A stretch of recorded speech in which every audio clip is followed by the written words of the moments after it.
Cei din jur încă nu știau, dar Harambe era pregătit să părăsească grădina zoologică. În pieptul lui ardea dorința de a-i apăra pe ceilalți de oameni și de credințele lor împietrite, atât de capabile să rănească. Nu-ți caisă un puișor mic cu visuri mari. Haideți, prieteni, cu pas regal! Liniștiți, puișorilor, e loc pentru toți! E cel mai moale din lume! Prăjitura mea!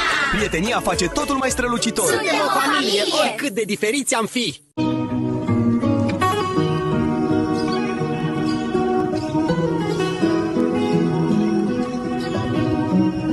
Ce liniște după toată vijelia, nu?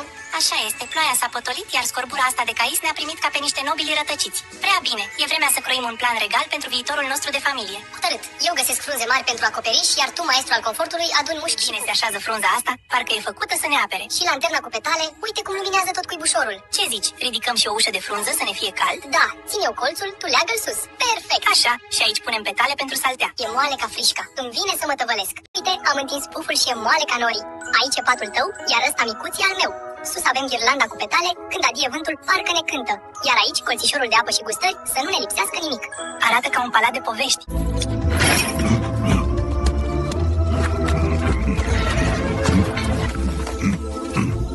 Aer liber, libertate cu miros de cais.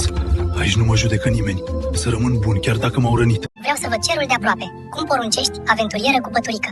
Wow, pare că plouă cu stele și fiecare lasă o dorință în urmă. Vezi acolo, departe, orașul, luminile lui par turtă dulce.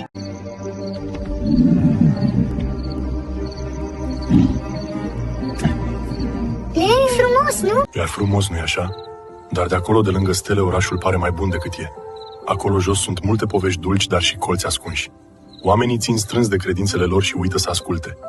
Pentru puișori ca voi nu e loc sigur. Am fost cândva închis între gratii groase. Oamenii veneau să mă privească și uitau că am inimă. Zilele erau pline de zgomot, de aparate care clipăreau și de dorința de a fi liber. Eu sunt Harambe și ori de câte ori aveți nevoie, vă puteți baza pe mine. Da, până când adorme cerul.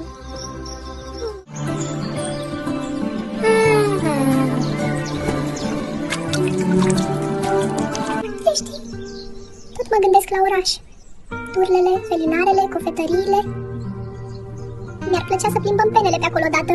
Arată minunat, știu, dar îți amintești ce a zis Harambe? De timp se organiza concursul în urma căruia se desemna următorul coordonator de magazin Samsung.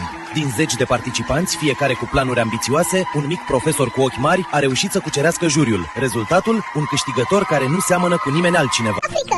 Vreau la oraș! Vreau la oraș! Haide, regale! Așa de hotărâtă? Bine, steluță! Mergem împreună! Ei! Ține-te bine de mine, să nu pierdem calea! Țin! Uite ce repede merg! Hei, nu uita de pasul regal! Bine, pas regal, hop! Așa, perfect! Spre luminile orașului! Cu tine lângă mine, nu mi-e frică! Asta e cam abruptă, dar miroase a caise coapte. Ce bine e aici! Strălucesc ca niște pietre scumpe. Ajutor, vă rog! Ai auzit? Cineva strigă. Pare o puișoară rănită printre Aici e povestea noastră pufoasă. Iar eu sunt Sabinuț Caisă, puișorul cu pătura moale. Aici descoperiți tot ce mi se întâmplă în viața mea dulce și pufoasă. Dacă vrei să vezi ce urmează, abonează-te chiar acum și rămâi aproape de noi.